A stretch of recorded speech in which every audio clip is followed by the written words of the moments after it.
En el ámbito clínico de la especialidad de la neumología es muy habitual observar diferencias en el comportamiento de determinadas enfermedades respiratorias entre los hombres y las mujeres. Y esto se explica porque existen no solamente diferencias anatómicas, sino también funcionales o fisiológicas del sistema respiratorio entre los hombres y las mujeres. Y como digo, esto trae también una serie de implicaciones o de consecuencias a nivel clínico que ahora vamos a tratar de explicar una a una.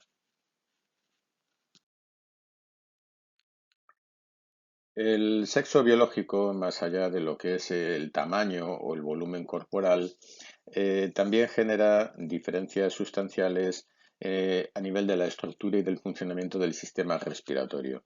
Aquí vemos que lo que es la función ventilatoria va a depender de varios factores, de factores embriológicos, anatómicos, hormonales y funcionales que van a marcar la diferencia entre hombres y mujeres. Y estas diferencias, como digo, van a tener implicaciones clínicas muy directas en el diagnóstico, en la interpretación de las pruebas funcionales y, en resumidas cuentas, en la práctica médica personalizada.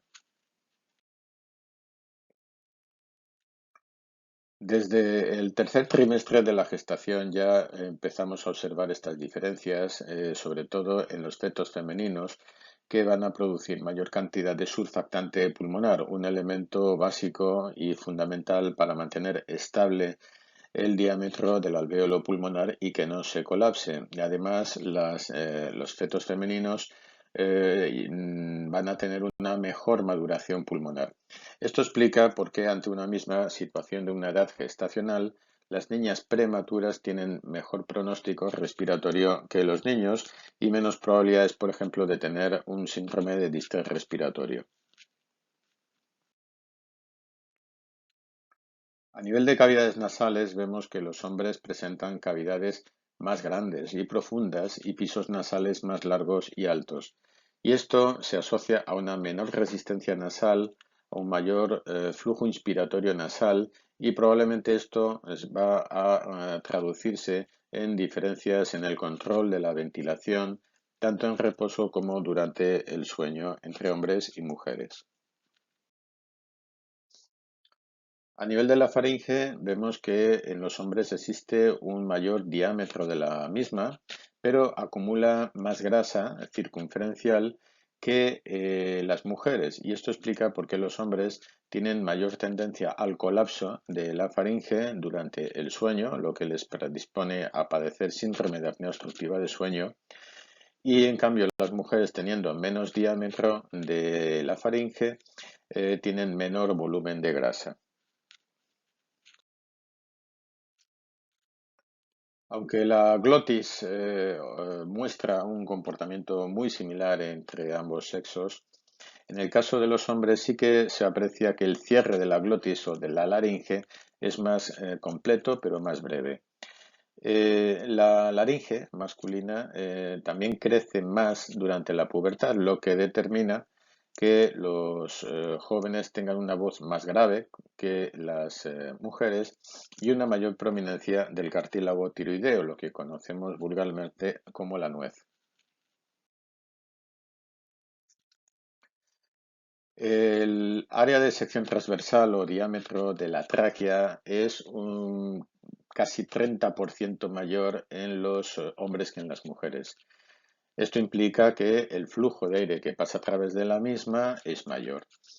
Sin embargo, aunque las mujeres tienen un diámetro traqueal menor, sí que vemos una mayor eficiencia, puesto que el tamaño de esta tráquea se correlaciona muy bien con los flujos expiratorios.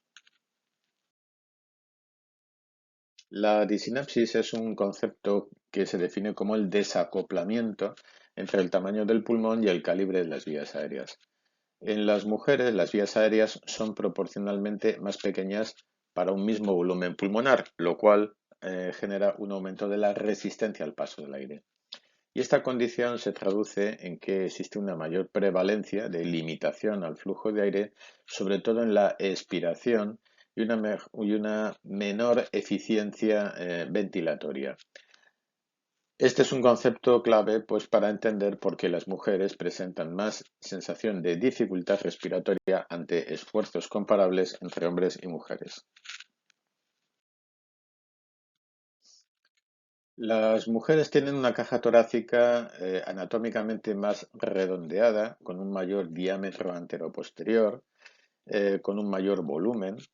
Las costillas tienen una mayor inclinación, lo que facilita el llamado movimiento del pump handlet, un movimiento que se describe como una mayor elevación de las costillas superiores desde la segunda a la sexta, que no solamente las elevan, sino que las llevan hacia adelante en la inspiración. Sin embargo, en los hombres vemos un movimiento diferente, más de las costillas inferiores, desde la séptima hasta la décima, con tendencia a elevar las mismas, pero hacia los lados, no hacia adelante como las mujeres.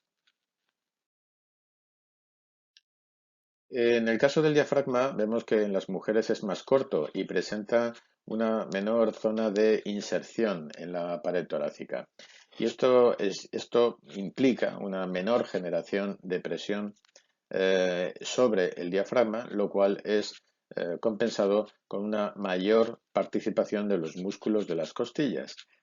Esto, en resumidas cuentas, lo que viene a decir es que esta configuración anatómica las facilita a las mujeres para tener una mayor expansión del tórax durante el embarazo.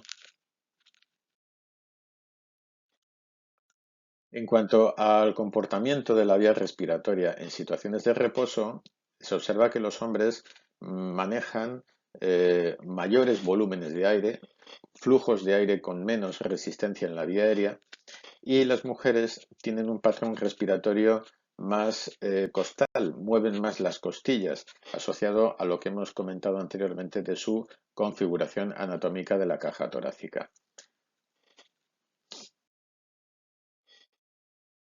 Y durante el ejercicio la situación es diferente, puesto que las mujeres muestran una menor capacidad de expansión, tienen una mayor prevalencia de hiperinsuflación dinámica y tienen que realizar un mayor trabajo respiratorio y un mayor consumo de oxígeno en situación de esfuerzo físico. Y esto significa que las mujeres tienen que trabajar más desde el punto de vista respiratorio para obtener el mismo rendimiento aeróbico que un hombre.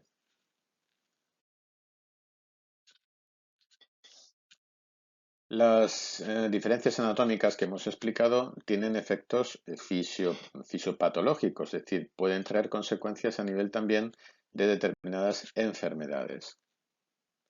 Así vemos, por ejemplo, como el asma es más prevalente en las mujeres adultas y también es peor en determinadas mujeres a nivel premenstrual.